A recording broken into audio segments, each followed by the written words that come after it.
రైట్కి విజయసాయి రెడ్డి మీడియాతో మాట్లాడుతున్నారు. ఇప్పుడు లైవ్ చూద్దాం. ఎవరైతే హింసకు లోనయ్యారో ఆ బాధితుల ఆక్రందనలు అన్నటువంటిది ఒక్కసారి చంద్రబాబు నాయుడు గాని ఆలకిస్తే, అదే ఆక్రందన తన కుటుంబ సభ్యులు చేస్తే ఎంత మనసు నొప్పిస్తుందో ఒక్కసారి చంద్రబాబు నాయుడు అర్థం చేసుకోవాలి అని నేను తెలియజేస్తా ఉన్నా.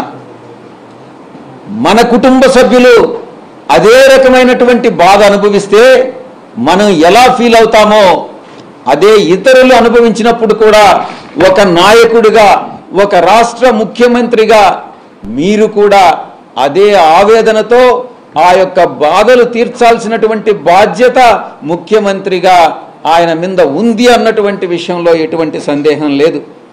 ఎన్నికల కోడ్ వచ్చిన తర్వాత, ఎన్నికల ఫలితాలు వెలువడిన తర్వాత 2 సందర్భాల్లో కూడా చంద్రబాబు నాయుడు, ఆయన కుమారుడు లోకేష్ ఇద్దరు కూడా ఈ రక్త చరిత్ర నేను అభివర్ణిస్తా ఉన్నాను. ఇది రక్త చరిత్ర, ఈ యొక్క చీకటి అధ్యాయంగా చరిత్రలో మిగిలిపోతుంది. 2024లో మొట్టమొదటిసారి చంద్రబాబు నాయుడు, నేను అనుకుంటాను 1999లో అధికారంలోకి వచ్చాడు. అది బీజేపీ పార్టీ వల్లనే. ఆ తర్వాత 2014లో అధికారంలోకి వచ్చాడు. అది బీజేపీ సహకారం వల్లనే. ఇప్పుడు 2024లో మళ్ళీ అధికారంలోకి వచ్చాడు. అది కూడా బీజేపీ సహకారం వల్లనే. నేను చెప్తా ఉన్నాను, ఈ హింస ఇలాగే కొనసాగితే రాష్ట్రంలో బీజేపీ కూడా, రాష్ట్ర ప్రభుత్వంలో బీజేపీ భాగస్వామి కూడా ఉంది కాబట్టి బీజేపీకి కూడా ఈ బాధ్యత వహించాల్సి ఉంటుంది అన్నటువంటి విషయాన్ని నేను స్పష్టంగా చెప్తా ఉన్నాను. ఈ చంద్రబాబు నాయుడు ప్రారంభించినటువంటి ఇది ఒక సాంప్రదాయం, మంచి సాంప్రదాయమా, ఇది మంచి ప్రెసిడెంటా కాదా అన్నటువంటిది చంద్రబాబు నాయుడు విజ్ఞతకే వదిలేస్తా ఉన్నాం. దీన్ని ఏ రోజు కూడా ఒక ప్రామాణికంగానో ఒక ప్రెసిడెంట్గానో మీరు నెలకొల్పవద్దు చంద్రబాబు నాయుడు అని నేను చెప్తా ఉన్నా. ఎందుకంటే భావి తరాలకి మీరు హింసను ప్రేరేపించడం అన్నటువంటిది మంచిది కాదు, ఇది నేర్పించవద్దు అని నేను మీ అందరికీ కూడా నేను విజ్ఞప్తి చేస్తా ఉన్నా. ఎవ్వరు కూడా హర్షించరు, సభ్య సమాజం హర్షించదు. ఈ విషయం చంద్రబాబు నాయుడు గుర్తుపెట్టుకోవాలి. అధికారం అంటే బాధ్యత కాదు, రౌడీజం అని, గుండాయిజం అని వాళ్ళు తెలుగుదేశం వాళ్ళు ఈరోజు చెప్పకనే చెప్తా ఉన్నారు. ఇదే మా పద్ధతి, ఇదే మా తరహా, ఇదే మా ప్రిన్సిపల్ అన్నటువంటి విషయాన్ని తెలుగుదేశం పార్టీ చాలా స్పష్టంగా చెప్తా ఉంది.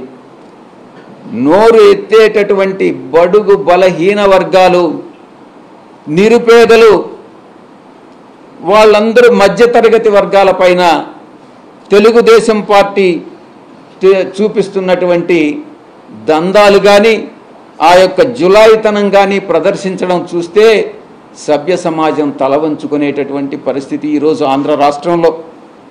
యూనివర్సిటీలు వదలట్లేదు. యూనివర్సిటీలో వీసీలను నేరుగా వీసీల పైన దాడులు చేస్తూ ఉన్నారు. యూనివర్సిటీ రిజిస్ట్రార్స్ మీద దాడి చేస్తూ ఉన్నారు. ఇక వీసీల్లో ఎవరైతే బీసీలు ఉన్నారో వాళ్ళని తరిమి కొడతా ఉన్నారు. ఇది తెలుగుదేశం పార్టీ యొక్క పరిపాలనా విధానం. తమకు ఎవరైతే పడదో, తమకి ఎవరైతే వ్యతిరేకులో వాళ్ళని వెతికి పట్టుకొని దాడులు చేసి అమానీయమైనటువంటి ఆ సంఘటనలన్నింటినీ కూడా షూట్ చేసి, వీడియో రూపంలో షూట్ చేసి దాన్ని సోషల్ మీడియాలో పెడుతున్నటువంటి పరిస్థితి ఈరోజు నెలకొని ఉంది అన్నటువంటి విషయం మీ అందరికీ కూడా తెలుసు. ఆంధ్రప్రదేశ్ రాష్ట్రాన్ని, బంగారు లాంటి ఆంధ్రప్రదేశ్ రాష్ట్రాన్ని ఏ రకంగా తగలబెడుతుంది ఈ తెలుగుదేశం పార్టీ అన్నటువంటి విషయాన్ని ఒక్కసారి కానీ తలుచుకుంటేనే కళ్ళ నీళ్ళు వస్తూ ఉన్నాయి. ఇది ఈరోజు ఉన్నటువంటి రాష్ట్రంలో పరిస్థితి. మంగళగిరిలో వేరే చెప్పాల్సినటువంటి అవసరం లేదు.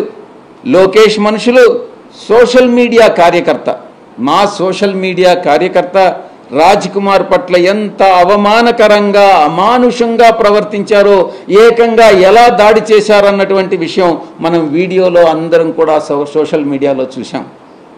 ఇలాంటి ఘటనలు రాష్ట్రానికే కాదు మొత్తం దేశానికే అవమానకరం. ఈ దేశంలో, ఆంధ్రప్రదేశ్ రాష్ట్రంలో ఇలాంటి సంఘటనలు జరుగుతున్నాయి అని అంటే అది కేంద్ర ప్రభుత్వం కూడా తల ఉంచుకోవాల్సినటువంటి పరిస్థితి. ఒక్క రాష్ట్రం మాత్రమే కాదు, దేశమే తల ఉంచుకోవాల్సినటువంటి పరిస్థితి. ఇలాంటి దారుణాలకు పాల్పడుతున్నటువంటి టీడీపీ కూటమిలో బీజేపీ, జనసేన కూడా భాగస్వాములే.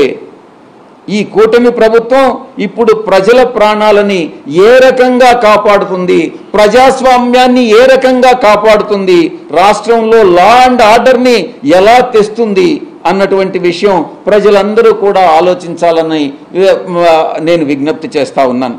చివరికి మీడియాను కూడా అణిచేస్తూ ఉన్నారు మిమ్మల్ని అందరినీ కూడా. మీ అందరికీ కూడా తెలుసు, ఈరోజు TV9ని కానీ, లేకుంటే NTVని కానీ, సాక్షి టీవీని కానీ, కేబుల్ ఆపరేటర్స్ ఏమంటారు MSOs నుంచి తొలగిస్తూ ఉన్నారు. ఎంత అమానుషం, ఎంత అమాననీయం ఒక్కసారి మీ అందరం కూడా అర్థం చేసుకోవాలి. రాష్ట్రం మొత్తం కూడా ప్రజాస్వామ్యమే కూని అయిపోయిందా అన్నటువంటి ఒక భావన మన అందరిలో కూడా కలుగుతూ ఉంది. రాజ్యాంగం ఒక్క మాటలో చెప్పాలంటే రాజ్యాంగం కుప్ప కూలిపోయింది అన్నట్టు